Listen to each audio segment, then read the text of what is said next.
Now, we're going to go a little deeper with how our bodies got the way they are. And this section is called My Body is a Product of My Thoughts.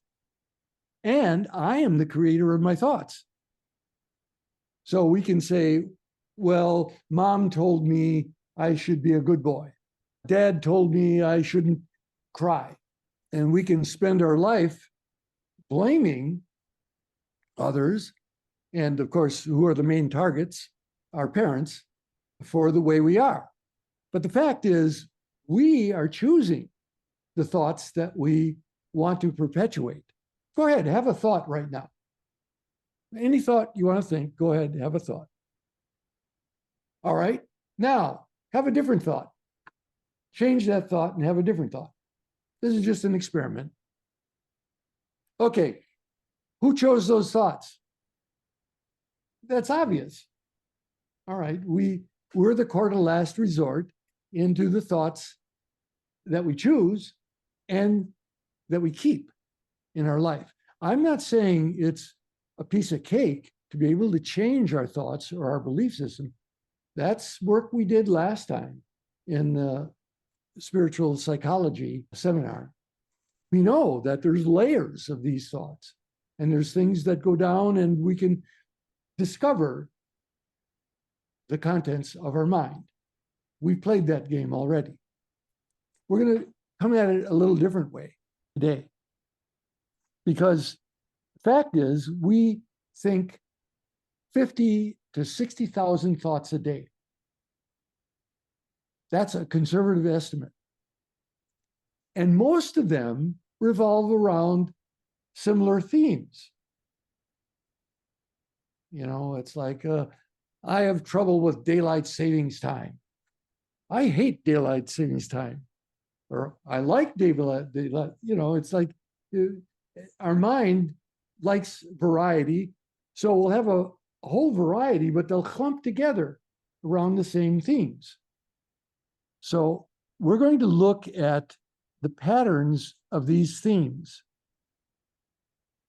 And we're going to experiment with the hypotheses that some of our early patterning in how we think about our body started right in our home.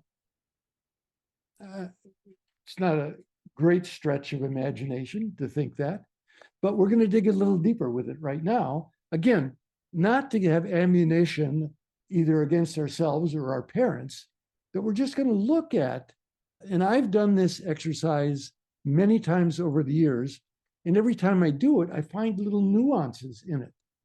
I find that, like, holy smokes, you know, part of my humor is just like my dad's. Or part of my feeling about my body, not one that I want to perpetuate or ones that I think that I've overcome, but part of my attitude towards my body is like my mother's. And it's okay. It's not, it's bad, but we're looking to be more conscious of it to give ourselves more options and more choice around it. In a few minutes, you are going to be with a partner, and you're going to go through 4 steps. And these steps are written on your handouts for today's class. We're going to go through 4 steps, and you're going to have 2 minutes per person with each step. It's what we call in our school an A-B exercise. So you'll get together with a partner. You'll either be in a breakout room or you're in an actual room, and you will choose a partner. One person is going to be A, the other person is going to be B. And for 2 minutes, you'll use the first sentence stem. The first sentence stem is, the way my mother related to her body was.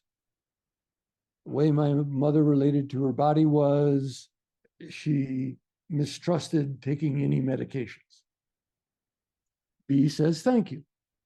A then goes on, a way my mother related to her body was, she often felt weak and lack of energy. my partner is not saying, oh, my mother too, or oh, you poor guy, or no commentary. The partner simply says, thank you for your willingness to share.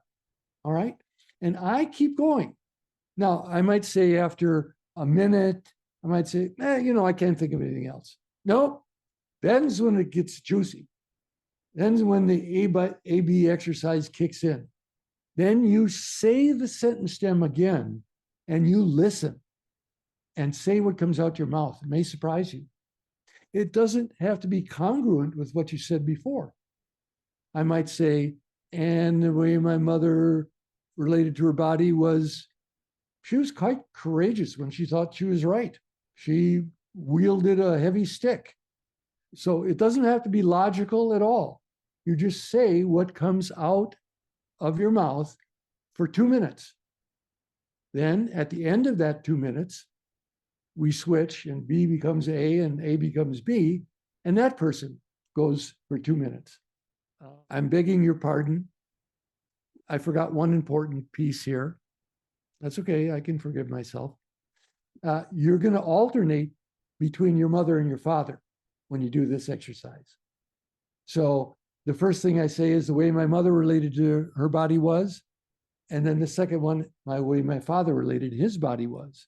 He was rather stiff and rigid and considered himself athletic. The way my mother related to her body was, she didn't see herself as coordinated. She saw herself as not as agile.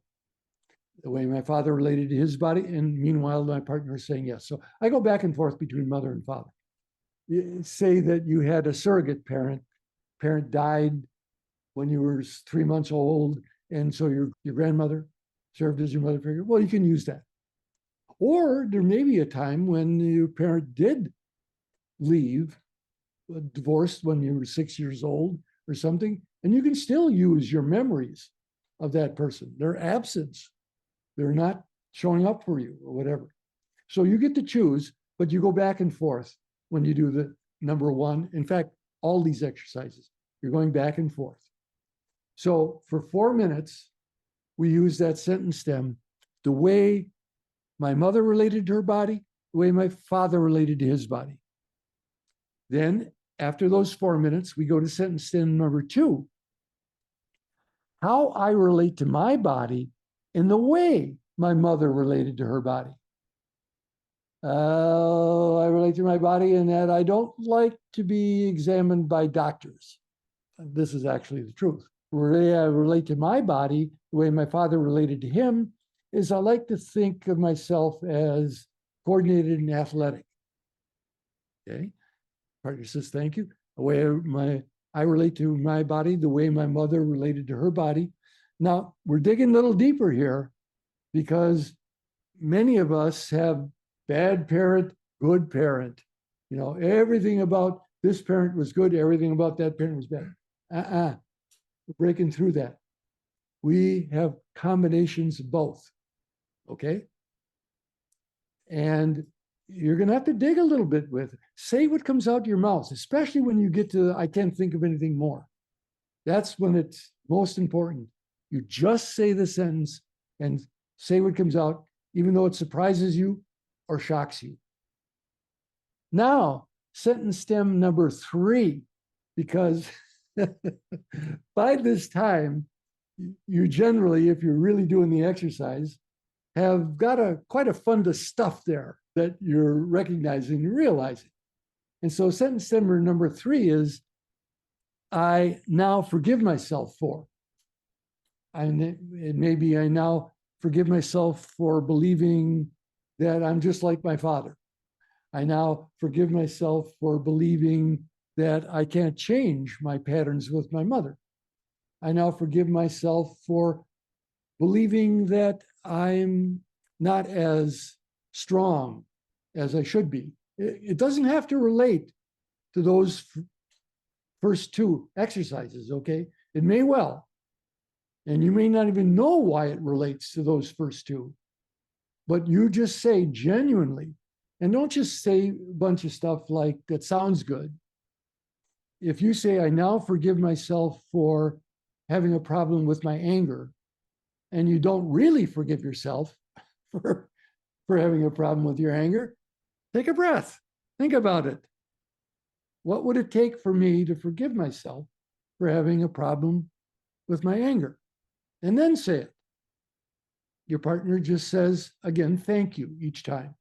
That stays the same. Switch over after 2 minutes. I now forgive myself for 2 minutes. Now we get to the pay dirt. Sentence stem number 4. Back to A. How I am willing to love my body more is. How I am willing to love my body more is. Now, these sentence stems have been scientifically calculated to follow one after the other. Sure. Yeah, because when you get to this point now, it's time. The pay dirt is, what am I willing to let go of? I'm now forgive myself for holding on to anger towards my father. Really sink into that when you say it. Let yourself take it in as best you can. Okay. It doesn't have to be perfect. I still got a little edge there. No, that's my affirmation. And now forgive myself for being disappointed in my mother's cooking.